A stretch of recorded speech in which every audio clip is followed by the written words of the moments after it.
G'day guys, Fitcho here, and welcome to the final episode of my MotoGP 17 career mode. We have finally made it to the end of the Moto3 season. I do apologize for this being so drawn out, and I promise on the new game, I'm going to be smashing through seasons like no tomorrow. There'll be no big, huge gap in the season where it abruptly stops on the new game, which drops in just 2 days. So make sure you do subscribe to the channel and be back here Thursday morning, and videos will be up on the channel. I'm hoping to get through a couple episodes of career mode and get a video on the brand new Thailand track on the first day of release, so make sure you do subscribe for all that. But nonetheless, today we're here for one last race on MotoGP 17. We're heading to Valencia for the season finale of Moto3. Bikes have taken their places on the grid. The light is about to go out any second now. This is when the riders have to clear their minds completely so they can give it everything they've got. Here we are on the grid in Valencia, right at the back again, just to spice things up a bit more. We have 31 bikes ahead of us, and now we have 4 lights ahead of all the riders, and it's lights out, and away we go for the final race of the Moto3 season. We've had a great launch off the line, already making up a handful of positions. We head to the inside and now the outside of our teammate Bo Benschneider as we head down towards turn number 1. We've had a great launch and already made up a whole bucket load of positions into turn number 1, up the inside of Suzuki, now up the inside of Ramirez and possibly Sasaki as we head down into turn number 2 and possibly up the inside of Guevara. We just force the bike across to the apex and block him out and make that move stick. Already up from 32nd to 15th in these opening few corners. It has been a dream start for us here in Valencia on lap number 1 of this 12-lap Grand Prix. Up next is Adam Norradine through this difficult right-hander and now into this tight left-hander. I don't know the corner names here or the corner numbers, so you're going to get a lot of really bad description of corners just like that as Jakob Kornfeil sends it up our insides. We get a poor exit through that fast left-hand, a slow left-hand as we head through a fast left-hander. I am forgetting how to speak. We've gotten back around the outside, but he's jamming it back up our inside, just nudging us wide, and Jakob Kornfeil takes that position through this left. And now I found I can take quite a tight line here and just send it up the inside and try to get a couple of positions, just hold it tight on the exit to block him out. I didn't even catch the name of who that was I was passing, but back on the back of Adam Norradine. The bike bounces a little bit as I hit the brakes on the curb there, but we managed to stay upright. On the back of Norradine now, can we get up the inside of the final corner? This is a corner I've been struggling with a lot on this game, and we can't quite make that move stick. We did run it a little bit wide, but not too bad in the slipstream of Norradine, and we should easily get that move done. And now we need to set our sights on that pack up ahead as we're already up into 13th place after lap 1 of this 12-lap race. Oh, Adam Norradine is trying to force us wide at turn number 2, but I am not having any of that, and we hold on to 13th place for now as we are starting to reel in that pack ahead. Just ahead we have Fabio Di Giannantonio, and then it looks like one of the Leopard riders, possibly Livio Loy, just in front of him. We are right on the back of Fabio Di Giannantonio now. Can we look up his inside through this double apex right-hander? Yes, we can, and up the inside of Philip Erdl and Livio Loy, but now we've sent it a little bit wide, and Livio Loy has actually got under Philip Erdl in all of that as well. Can we sneak up the inside of the German into this fast right-hander? Yes, we can. There's now a rubbing on that bright blue Leopard bike of Livio Loy through this long left-hander, now down to the final corner. We are out on the outside, and that's going to hurt us. Fabio Di Giannantonio capitalizes on us getting forced out wide, but we then pull off a nice switch back, get back past Fabs and Philip Erdl, now in the slipstream of Livio Loy as we end lap number 2 here in Valencia. We're going to get up the inside of the Belgian quite easily as we head down towards turn number 1. And up next we have Nicolo Bulega. Can we sneak up the inside of Bulega at this left-hander? No, we are not quite close enough, but Romano Finardi has got very wide, and we're going to capitalize on his mistake and take away 9th place from him. But now can we sneak up the inside of Bulega here, late on the brakes, using a lot of curb on the inside, and we do get that move done on the young Italian. Up next is Jorge Martin. We have sent it in very deep, try to pull it back. No, we couldn't quite get a nice switch back off my mistake there, but we are still on the back of the Spaniards now through this fast right-hander. Can we send it up his inside? Yes, we can, and we take that position. Up next, Enea Bastianini through this long left-hander, a really difficult corner especially with this difficult braking zone for the last corner. Jorge Martin tries to force it up our inside. I tried to cut him off and get to the apex there, but he just forces that gap open and takes that position. But now trying to get in the slipstream of the bike ahead. We're battling for Bastianini's slipstream. I get it, and I get that move done. Now all the way up into 7th place as we start lap number 4 here in Valencia. Right on the back of Enea Bastianini. Can we sneak up the inside here? I think this is about turn number 4 or something like that. Yes, we can. And we do take that position, but we've got a really bad line for this next corner. But we managed to deal with that quite nicely, and we don't leave the door open for Bastianini, and we hold on to 6 places. Up next is Joan Mir. Juan Mir, even. Nice pronunciation, Lachlan. Anyway, we're going to go up the inside of Juan Mir down at this tight left-hander. I think that's how you pronounce his name. Not 100% sure. Spanish names can be tricky at times. But we've got the move done on Mir nonetheless. And now we're going to get past Aaron Canet and possibly Mino, but I've gone in way too hot. Hit the back of Mino, and now that's given Canet the opportunity to get back past us. But he hasn't been able to make the most of that mistake from ourselves. And we are now sitting up in 4th place through this fast right-hander, really gaining on Mino through that fast flick to the right as now through the long left. Right on the back of Mino, can we look up his inside into this heavy braking zone for the last corner? No, we cannot, but a nice exit, push him a little bit wide, and we do take that position. Now up into a podium place as we start lap number 5 of 12 in Valencia, and it looks like our Red Bull KTM teammate Antonelli just in front of us, so we've gone quite wide into turn number 1, leaving the braking a little bit too late, and Canet and Mino pounce, and so does Juan Mir. We've gone in a little bit deep to try to get a nice switchback line, and we had a great run, but I just clipped the back of Mir's bike in between Canet and Mir. Now on the outside of the Leopard rider, can we get this move done around the outside? I doubt we can, as Mir is going up the inside of Mino.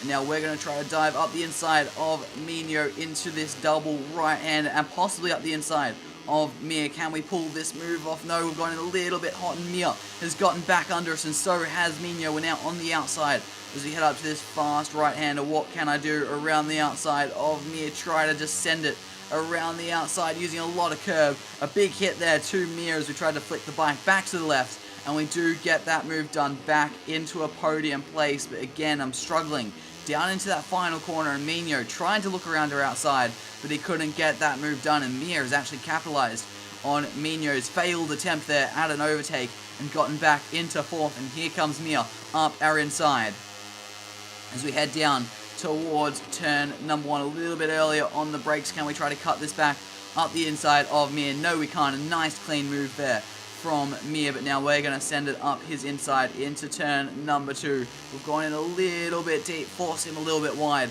but we have made that move stick, and now we just want to hope that they'll settle behind us so we can try to focus our attention on Antonelli and whoever the race leader is up ahead of us. But Mir is just pushing that door open and taking that position from us, pickpocketing us there, but we're going to send it back up his inside into the very next corner using a lot of curb there, almost up onto the blue part of the curb. But the game says that's legal, so I'm going to run with it, and we are back up into 3rd place now. We have reeled in our Red Bull KTM teammate. We are now right on the back of Antonelli around the outside. Can we do this? I doubt this is going to work. Try to pull it back under him, but we can't quite get the power on as quickly as I would have liked. But can we try to send it up the inside at this fast right-hander? Yes, we can. I found that's a corner where I'm a lot faster than the AI, and therefore it's a great overtaking opportunity for myself. And we make our way past our Red Bull KTM teammate Antonelli, but he's coming back at us, and you can just see how much we struggle with that final corner. I just struggled to get the bike stopped there, and Antonelli straight around her outside. We do get a nice tow down the pit straight, and we retake 2nd place as we start lap number 8. It's John McPhee who is out leading this Grand Prix, but Antonelli is coming back at us down into turn number 1. A nice block pass there, and not much we could really do. Couldn't quite get back to the inside, but what if we just send it up the inside here? Sent it in too deep, and Antonelli's just going to cut back under us. Up the inside of Antonelli we go. A nice move there, and I think we have got that one done. We've taken a tight line into this next corner, but it hasn't hurt us too much And I think that one is done and dusted. We've got second place in the bag as he's getting very, very close to the rear end of our bike. But there's no immediate counterattack coming from our teammates, so we can now try to set our sights on race leader John McPhee.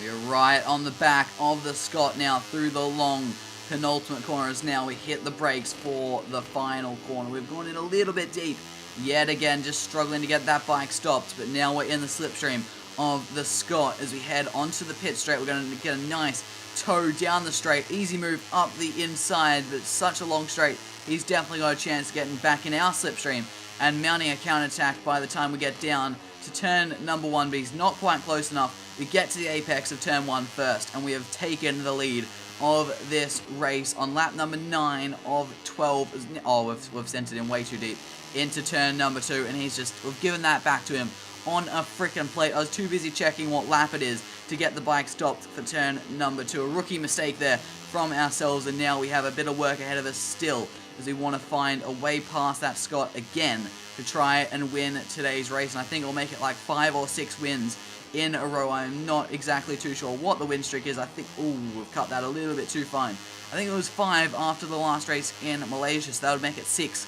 if we can win today's Grand Prix, and that means we have to get past John McPhee. Can we just send it up the inside of this fast right-hander? No, we can't. We are just a tad too far back. You can see just how much time I have gained through that one single corner, and now watch me lose all that time as we head down into the final corner. I've actually made the apex for once, which is a nice change, but still I have lost a lot of ground on McPhee through that corner as we're about to start the third last lap here in Valencia. We have passed 30 bikes so far, only one more standing between us and victory. We are right on the back of John McPhee now. Can we send it up the inside of this fast right-hander? Yes, we can, up the inside.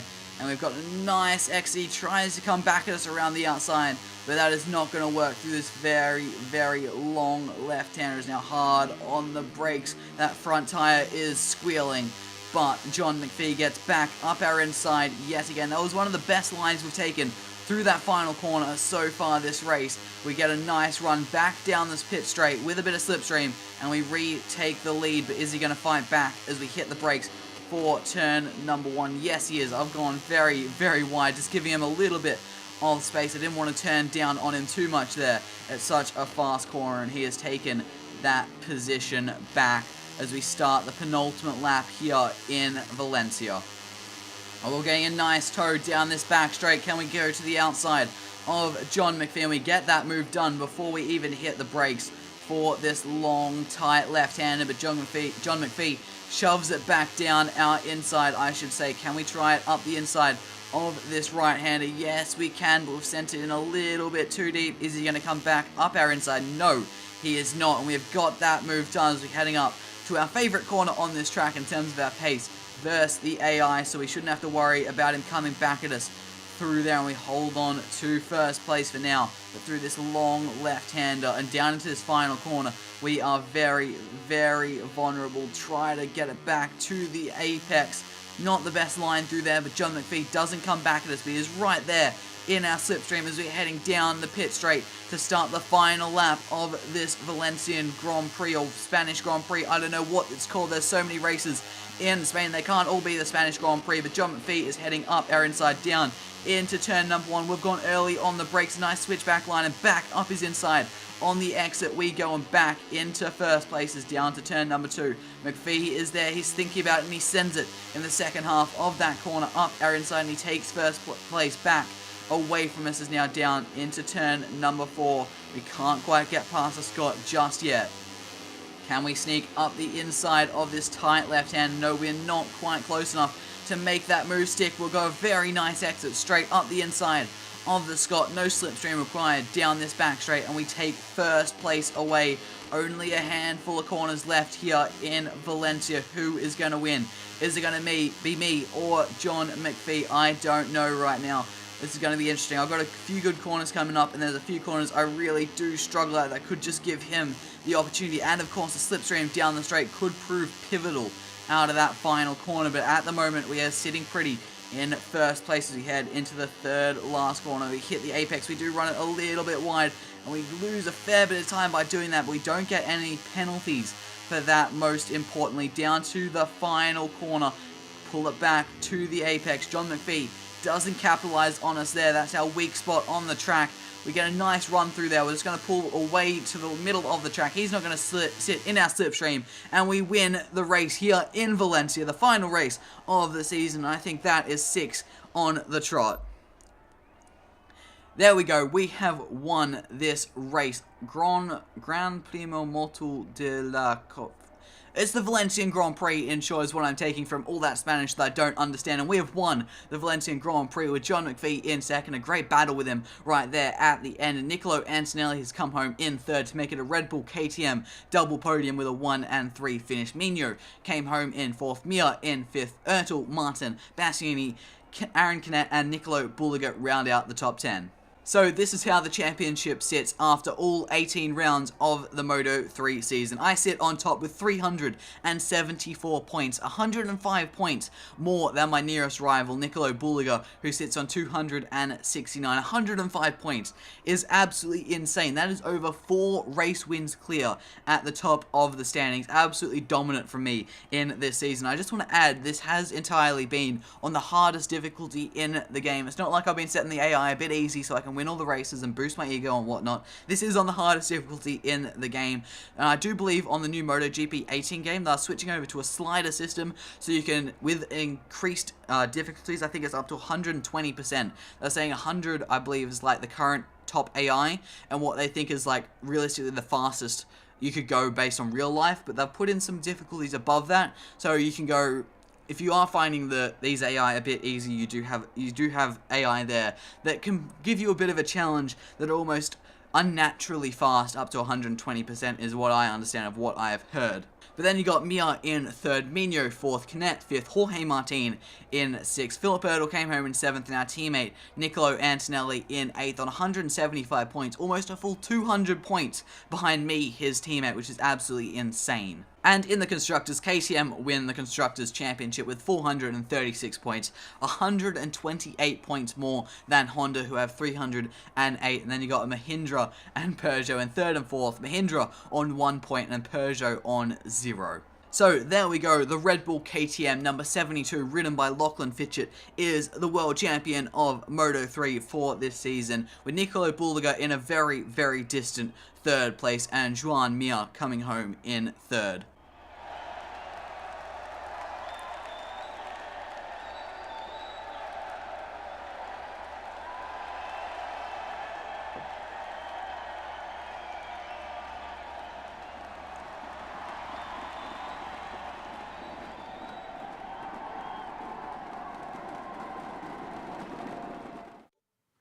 Right, just for interest's sake, we can get any ride in Moto2, but there is no MotoGP rides available for us. No matter how dominant we were in that season, we don't have enough reputation to get a MotoGP ride, but every Moto2 ride is available, which is a nice change compared to Valentino Rossi the game, because I remember I jumped from World Champion Moto3 straight to a factory Ducati in that, and that was a little bit ridiculous. You didn't have that much progression when you could do that, so it's nice that they have adjusted that, and I hope they go a bit further in MotoGP 18, and you actually have to complete a fair few seasons before you can actually get a factory ride. So we are finally here at the end of my MotoGP 17 rider career mode. Unfortunately, we only got through one season of Moto3, and I do apologize for that. Unfortunately, I had to abandon pretty much my entire YouTube channel for a number of months last year due to school exams and whatnot to try to get myself into uni. They were really important exams, and I did well on them. I got into the uni I wanted and got the course I wanted, so it all worked out quite nicely, but it did mean I had to abandon a few things like this career mode, unfortunately. But never again in my life should I have such important exams where I have to get such high marks to get to the next step I want to get to in life, so it shouldn't become a problem again in the future. And with MotoGP 18 dropping in just 2 days, I cannot wait, and I definitely want to get, I'm going to guarantee now that I get through an entire season of MotoGP, and the ultimate goal is to win the world champion World Championship up in MotoGP, and hopefully that means winning the Moto3 World Championship and winning the Moto2 World Championship on the way, and I cannot wait for that. If you're not already subscribed to the channel, you should be, because on Thursday there's going to be a ton of videos dropping right here with MotoGP 18 content. I cannot wait to get my hands on that game. But that's going to do it for today, guys. Thank you to everyone that has actually watched this video and actually stuck with this series, even though there was about an 8-month period between episodes 17 and 18 or something ridiculous. So like I said, I do apologize for that, and it won't happen again, I promise you that. Thank you guys so much for watching. If you did enjoy the video, make sure you do leave a like on the video. It was a very entertaining race. I passed 31 bikes to extend my winning streak to, I think it was 6. It was definitely a fun race, the battle going right to the end. Of course, if you guys are new, make sure you do subscribe to the channel. Thank you guys so much for watching, and I'll see you all next time.